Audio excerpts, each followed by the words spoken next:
Hi there, Bob Parker here. Joined today by my friend and colleague of the better part of 20 years is Greg Schinkel, who is president of Unique Training Development. I've asked Greg to join me to share some of his insights of where he thinks the trends in frontline leadership is going. Greg, let's just jump past the pleasantries and right into the questions.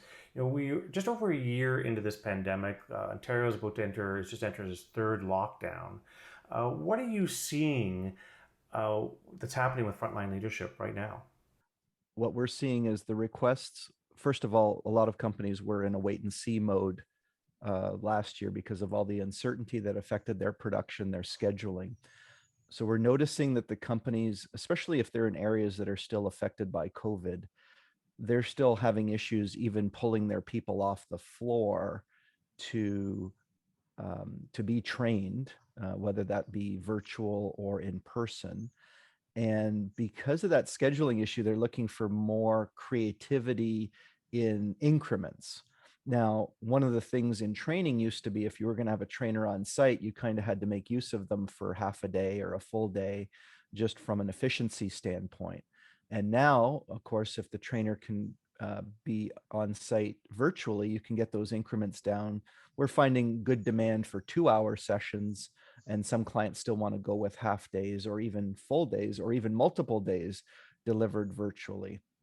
But I would say that allowing for shorter increments of time has been an asset.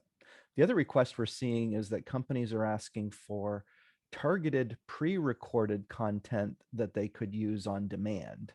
And although we've had a library of content to offer in really short increments, what we're seeing is demand for 30 to or maybe 20 minutes to 45 minutes on a given topic, not to replace what they might get from an in-person class, but more to give supervisors what they need in the immediate term to be more effective, especially since they may have just been promoted into that role, or they may just be struggling because of the added stress and pressures that COVID has brought to them.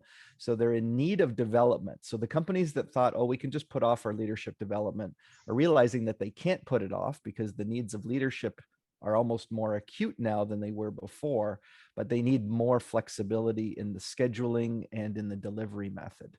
Even if it's just not as good as it would be if they could do it the old way, but just because their people need some development and they need to give it to them in a way that logistically works for the organization. Greg, what do you anticipate in, say, 5 years? 5 years is a long time to make predictions. I will say that based on conversations that we have with companies, and we do a mix of small and large organizations, and honestly, even they're a little bit uncertain right now. The immediate term is to continue to plan for virtual delivery. Some of them are wondering, especially the larger organizations, where they might have brought several hundred people into different locations for training, or had us travel to many different locations to deliver training. They're under some budget pressure to justify why travel and entertainment expenditures is required for that. So it doesn't really affect if someone has a location that has 25 supervisors or more, they can probably still justify bringing an instructor in from a distance. Although you do get down to that issue of how many times are you going to bring that person in? So you're the clients are really struggling with what is the duration of the sessions.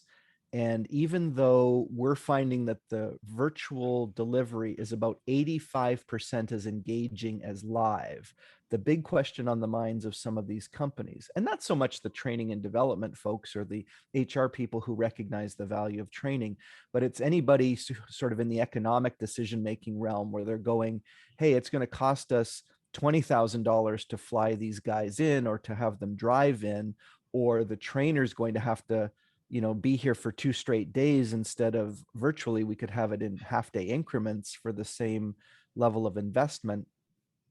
So I think there's this tug of war between the costs of bringing people together, because we all know intrinsically there's value in that, and the economic pressure that says, hey, if we don't have to spend 20,000 on travel and entertainment, let's not do that. right? So I'm finding that companies are still willing to spend on the external training resources, but where the question mark is going to be is, are they going to pay what typically is at least an equivalent amount or sometimes more on all the logistical costs of putting that event on in person, right? And it's not even so much the trainer's travel.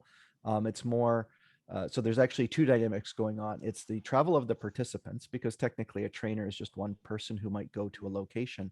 But then the issue on just even a single trainer is, if it makes us have to do the training in a more condensed format, would it be better to be virtual so that we can spread it out without incurring more cost? So I think you're going to see a whole lot of that shaking out. In the long run, it's kind of like when people said ebooks are going to dominate the book market. And for a while there, ebook growth was astronomical, as is virtual training delivery right now. The growth in virtual training is, of course, astronomical. I'm predicting, and this is a very big range, but I'm not the only one who's said these numbers, is somewhere between 25% and 50% of training may go virtual on a long-term basis. And in my mind, I'm thinking right now it might end up being a third. A third is still a very big number, but that still means that 2/3 will go in person. And we have some clients who are saying it has to be in person. We don't care how long we have to wait, just because either for our people or our situation or just our personal beliefs on the effectiveness, it's going to be better in person. So I think it's not going to go 100% virtual. It's not going to go all back to live because of the economic pressures. And like I said, the desire to spread out training to increase its effectiveness means that those logistical time and cost issues are going to be at least considered as trade-offs. And then someone, for example, like yourself, who does a lot of experiential learning, if anything, that's going to justify in person more. So because companies see the value of experiential learning, I think that they're going to still be willing to invest in those events, but they're going to question why we're just doing classroom training live in person. Whereas if we're going to build in an experience, then it's definitely worth staying with some component at least of live. And that's where I think you'll see hybrid. And hybrid doesn't mean it'll be streamed and done in person. I think hybrid means there'll be components that are done virtually and components that are done in person. And I think companies will get smarter strategically at saying, hey, experiential learning is so powerful, we've got to do it, but maybe we don't have to do it in a 4-day event where everything else also has to be done in person. And so I think what you'll see is some creativity in how to organize and schedule those types of events. Because we've had, partly because it's been required because of travel restrictions, is we're actually delivering a 2-day event right now where normally we would have flown in and delivered in person. But what we did is we are doing, I guess, a bit of a hybrid, is that our instructor is delivering from our virtual training studio. But in class, we've equipped the HR and talent development folks to be our in-class helpers and facilitators. And so we're still able to use a lot of the interactive pieces that are somewhat experiential in our learning, but still deliver the external facilitation. And I would say that one of the challenges for the companies that are going to have to embrace virtual in one, or might choose to strategically to embrace it as part of it, they just need to really look at the learning environment, not only from the technology, but even how that learning environment feels. So we're seeing, there are challenges when you have 5 people trying to look at a laptop screen, for example, in a boardroom, and there's sound echoes and challenges with using Zoom calls if there's multiple people in the same room. But I think as companies sort through that, it might take a few $1,000s of technology investment to equip the ability to do virtual sessions. And companies should look at it, even if they were going to bring in someone like you or I to do something, in person, they might still decide that they should invest in a virtual capability, so that, let's say, a vendor of a machine that they're purchasing, needs to do some orientation and training, and your technicians who, either the vendor would come in to do that, or you'd send your folks to the vendor. Maybe that's where you'd say, hey, we can save ourselves, $1,500 per person, not having to fly them to Germany to get this orientation on this piece of equipment. And so I think now is the time for HR and talent management to really put a case forward, a business case that says hey, if we could make a maybe not state of the art, but certainly a technologically friendly boardroom environment that works for audio and video. And I'd say of the two, by the way, the audio is the biggest challenge, not the video. Video, you can put somebody up on screen and you can have a decent camera system. It's the audio that collects all the voices that might be in that room that's actually one of our biggest challenges. So I would say now is the time to think strategically about how to equip yourself for a world where maybe, like I said, a third of your development needs going forward will be virtual. And then really look at the stuff you're going to do in person and justify it as far as the experience goes, as far as the value goes, and make sure that you're not just bringing people in to look at a flip chart and a screen, because that could be done very economically and almost more effectively remotely. Okay, I couldn't agree with you more. That if you're gonna have training, you better go big or go home and have a real reason to bring people together. Are you noticing any really hot topics out there? The other topic, of course, it's in the news a lot, and therefore it's translating into the workplace, is diversity and inclusion. Now, diversity and inclusion has been talked about for a long time, but it's become more acute. And I think the one thing that leaders, and keep in mind that we're very focused at the practical level of supervisors, right? So, you could argue that at the executive level, people have known about diversity issues and they've set strategic targets for that and looked at their hiring practices. But what we're noticing at the very front line, it's how do I create an inclusive environment that's welcoming to people of diverse backgrounds? How do I make sure as the frontline supervisor that I'm not saying and doing things that would create an unwelcome or toxic or hostile environment if you really got carried away? And so it's helping supervisors understand that every human being has biases. It's kind of how the brain is wired to have some biases. It's being conscious of your biases, especially in the areas when you're making decisions in which if you're overly stressed out, overly fatigued and tired, that you're likely to make those decisions in a way that is not that it will become biased simply because you don't have the brain power or horsepower at that moment to make a more balanced decision. And that could be around how you handle job assignments. It could be in the hiring realm. It could be around promotion. It could just be, the biases will show up just even in how I assign tasks, how I apply company policies. And so we do see a need for supervisors to get better at understanding that they have these biases and how to make sure it doesn't contaminate the way that they lead their group so that they can actually embrace diversity, not only culturally, but all the other ways that people are diverse so that they can harness those powers. What have you noticed about managing multi-generational workforces? The problem is you still have a bit of tension between the more seasoned leadership thinking that all of this is just a lot of whining and complaining. And then what you're seeing now is probably a third of the people we're seeing in the classroom as supervisors do fit in the category of millennials or even Gen Z or Gen Z that follows behind them. And they don't think that this is a joke. They acknowledge that either workforces are going to have to adapt to the needs as they shift from generation to generation, by the way, as organizations have had to do for as long as they've existed. And companies need to stop looking at this as placating and recognizing it's a better way of running the business. And if they were to do that, they'd be more successful in attracting, but also retaining talent, because most of the churn in the new hires happens in the front end when those people see what they don't want to see in the workplace. And rather than giving it a pass for a few years while they kind of get their footing, they're saying, look, I can go see another opportunity somewhere else. So if the organization can say, oh, we're going to wait till all these folks toughen up and change, which of course is a ridiculous, mental state to be in probably, or you can adapt and recognize that adapting makes your organization better, stronger, and more attractive. And if you can be the one that employees say, I want to work for that company because they do the things the right way and they do the right things, then you're going to have a competitive advantage. Your people are not going to leave.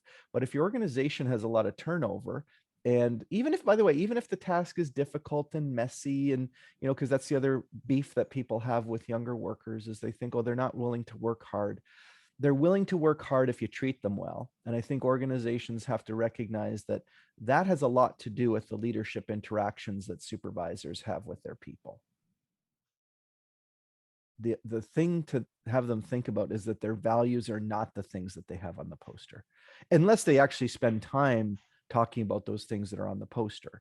But this whole idea of, like, if your organization is not spending time talking about the things that you know are the most important things, because those are your values. Mm-hmm. That's why, that's why or employees get cynical when they see companies, um, make a big deal about their values, but the conversations that they see in the production meetings and in the business meetings and things don't relate at all to those things.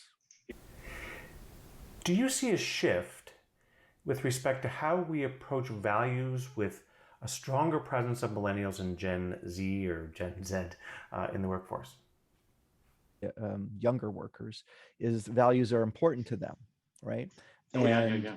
and they want to see a connection. So in the old days of hiring, you could probably get away with promising things that don't really reflect the reality of an employee in your organization. And I think now you're going to get called on that by people that are recruited, seeing one thing in the interview and seeing a completely different experience when they actually get hired. And so now's a great time to think about your values that are on display. Your values are on display, not on a poster. They're on display by the things that your supervisors and managers and directors are talking about, paying attention to, measuring, right? Rewarding. All those things are really what your values are. So why not align your real values to what today's workers want? What is a compelling challenge that you see supervisors face? So one big packaging customer recognized that the way that they had designed the job of their supervisor made it impossible for the supervisor to do the very things that they had wanted them to do. And that was true even of the plant manager or the site manager. They had said you need to be personable and interactive with your team and get to know them and to communicate well with them. And they said, but here's, 80% of your day is going to be doing administrative tasks or being at the whim of various corporate departments who have their own agendas and objectives that they need you to support and implement for them.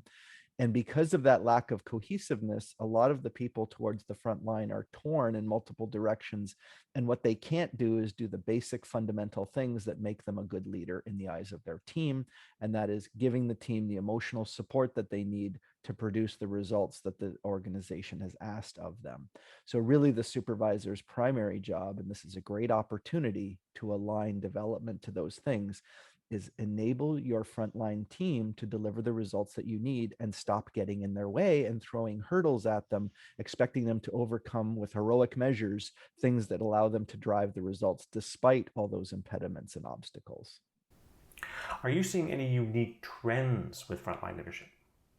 Well, so this wouldn't make the top 10, but you just find this probably personally interesting. Is you probably were aware of Ken Blanchard had this situational leadership model, and I ignored it for a long time because I've always been hot and cold on this issue of situational leadership. Like, should the leader really be changing their stripes depending on the situation, or should they have, a set of rock solid values, so that it's consistent and can almost handle any situation?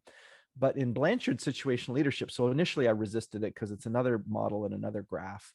But basically, the essence of it that finally made me like it is that a leader initially with a worker needs to be very much more directive than they probably tend to be. So we were surprised to see that a lot of supervisors were too quick to throw people into the deep end without a lot of direction and support, only to see those people struggle. And you could argue that in previous generations, people would almost expect to struggle as they learned a job. They were just happy to have a job. But today's workers, I think, need more direction and support initially from their supervisor. And then as they become more competent in a given task, they need the supervisor to switch into more of a supportive role, which is, of course, initially just coaching them and giving them some guidance, and then eventually turning into more, if you need something from me, come and ask, to being totally like, you've got this, go ahead and take care of it. You can handle this without even checking in with me. And unfortunately, many leaders are still, and even managers and directors are still one trick ponies when it comes to their leadership approach and style. They either gravitate towards being very hands off, or maybe being more of a coach, or maybe being more of a director or autocratic. And what's really called for is more flexibility in shifting from a more directive, structured approach initially to being more hands off and fully delegating things eventually. And I think if leaders were more conscious of the fact that their style changes not based so much on the situation, but based on the task competence of the person doing a task, which means if you had a more senior person who's newer to a certain task, you'd spend more time being directive with that person initially and then let them go. But most leaders, 54% of leaders only use one style, and only a third of leaders use two styles. And only 10% use all four different styles, which is a blend of directiveness and supportiveness, and then eventually not much of either one as people become capable.